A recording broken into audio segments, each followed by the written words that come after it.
कौड़िया का, उसको आप ध्यान लगा कर देखेंगे तो ऐसा लगेगा जैसे बहुत सारे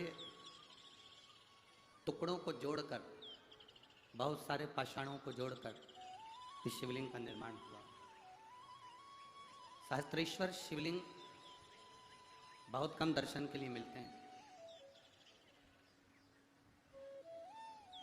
उसका कारण केवल इतना सा ये रहता है कि सहस्त्रेश्वर शिवलिंग का मूल महत्व ये रहता है कि एक लोटा जल जब हम चढ़ाते हैं तो हजारों शिवलिंग के जल चढ़ाने का फल हमारे खातों में प्राप्त हो जाता है। ऐसा शिवलिंग शिवधाम कौड़िया है।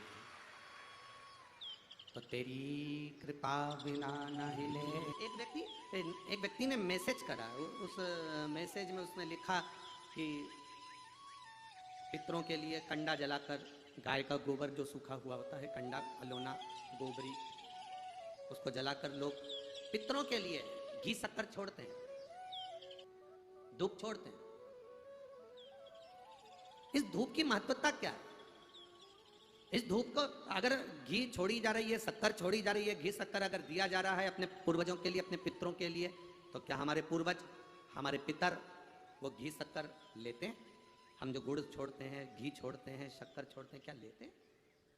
तो मेरा निवेदन है, जिसने मैसेज करा कि हमारे पूर्वज, हमारे पितर, हमारे देवता, क्या वो घी शक्कर, घी गुड़ का भाग ग्रहण करते हैं? तो उनसे निवेदन करूंगा, एक बार स्कंद पुराण को दिल से पढ़िए,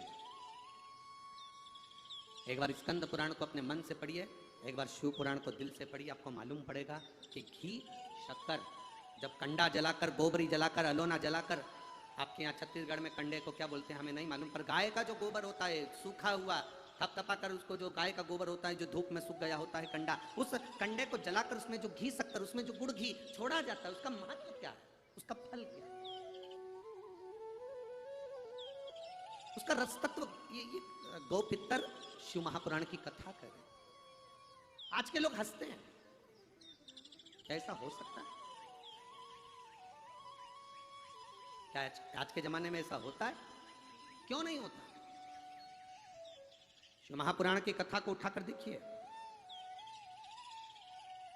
जिस समय पर जो आपसे कहें कंडे पर गुड़ घी छोड़ने से क्या पितरों को मिल जाता है? जो आपसे कहें कि तर्पण का जल देने से क्या पितरों को मिल जाता है? शिव महापुराण की कथा में पंडाल में फोटो लेकर बैठ गए, अपने घर पर बैठकर चावल हाथ में रखकर कथा सुन रहे हो, क्या उसका फल पितरों को मिल जाता है? उनके लिए ये गो पितर शिव महापुराण की कथा कहती है। जरा ध्यान लगाकर सुनना।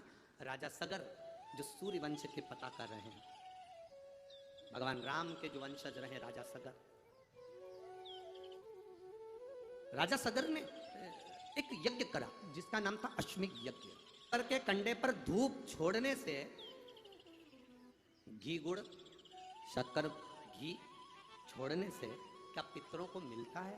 वो इस कथा को बड़े ध्यान से सुनना। पितृपक्ष के अवसर पर जितने लोग आस्था चैनल पर कथा सुन रहे हैं, जितने लोग फेसबुक यूट्यूब पर कथा सुन रहे हैं, गो पितर शिव महापुराण की कथा यह कौड़िया में हो रही है। इसको जरा ध्यान लगाकर सुनना, चित्त में बिठा कर सुनना कि धूप छोड़ने का फल क्या है। धूप छोड़ने का फल क्या होता है? वो 60,000 पुत्र जब एक दृष्टि से जलकर भस्म हुए, शिव महापुराण की कथा करती है। कोई संत, कोई सदगुरु, कोई ऋषिवर, कपिल मुनि कर क्या रहे थे? कपिल मुनि का काम क्या था? बस ध्यान लगाकर नेत्र बंद कर कर भगवान शंकर की भक्ति में कपिल मुनि डूबे रहते, शिव भक्ति में।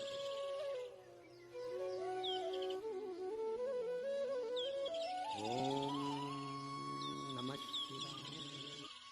ताजी या भगवान की माला अपनी जेब में हम नीचे तो रखते नहीं, क्योंकि नीचे का हिस्सा तो श्रेष्ठ नहीं माना गया, तो ऊपर हम जब जेब में रखें तो ये बेलपत्री हमारे दिल के करीब में रहे तो हमारा कल्याण करे। उल्टे से ये दुनिया के लोग नहीं जान सकते कि बेलपत्री का फल क्या है। क्यों? हमारे गुरुवर, हमारे गुरुजन, हमारे संत, हमारे साधु, हमारे सन्यासी, हमारे तपस्वी, साधक, उपासक क्यों इसकी महत्वता इतना बताते हैं? उसका कारण क्या है? एक पत्र आया है, देखिए। पत्री का आनंद क्या है? एक बेलपत्री का सुख क्या है? एक बेलपत्री का रस तत्व क्या है? आपसे लोग कहेंगे, अरे क्यों रे कौड़िया वालों, लोग तुमसे कहेंगे क्यों, क्या शिव महापुराण में क्या रखा है?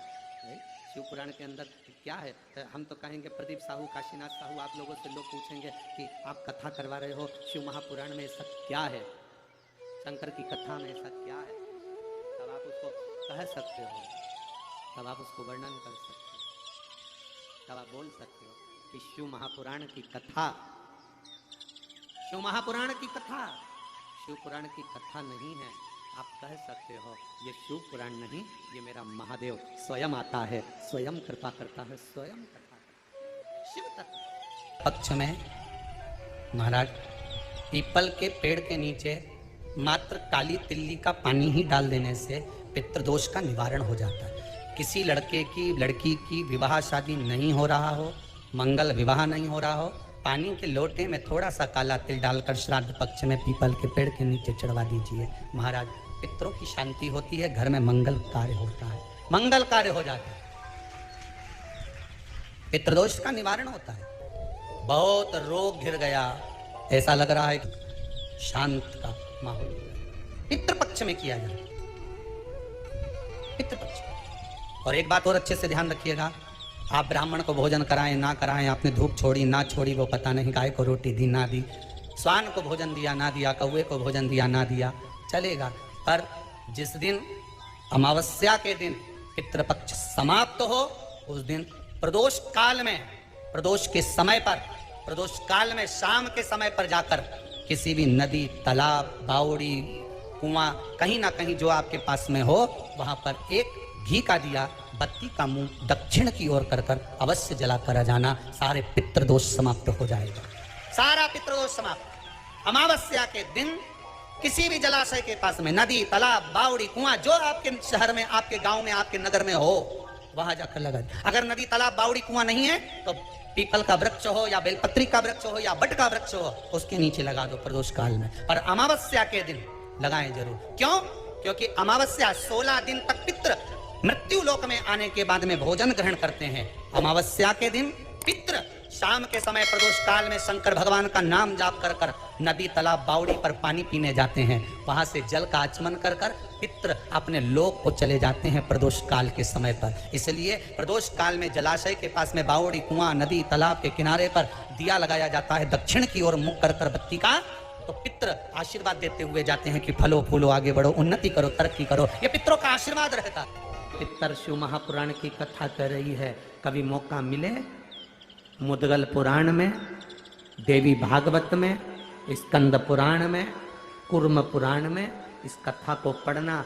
माता पार्वती ने पीवरी से कहा, पीवरी मासी देवी कृपा करो, ऐसी कृपा करना जो नारी, जो पुरुष, जो बच्चा, जो स्त्री, जो कन्या, जो जीव शंकर की आराधना करेगा, शिव के शिवलिंग का अगर स्पर्श भी भूल से कर लेगा या शंकर पर चढ़े हुए जल का अगर भूल से भी पान कर लेगा, उसको यम की यातना ना सताए और उसकी जिंदगी का आनंद सुख हो पाए, आनंद सुख हो पाए। पीवरी ने वर दिया, पार्वती जी आई, तब साधना में लीन हुई, देवाधिदेव महादेव को उन्होंने प्राप्त किया, शंकर भगवान की अर्धांगिनी माता पार्वती जी बन गई। तारकासुर के संहार के लिए सदानंद कार्तिकेय जी का प्रागट्य हो गया।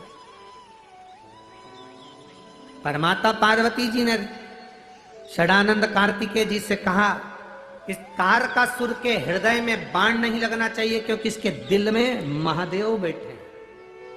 तारकासुर किसी देवता को नहीं भजता था, केवल महादेव को भजता था।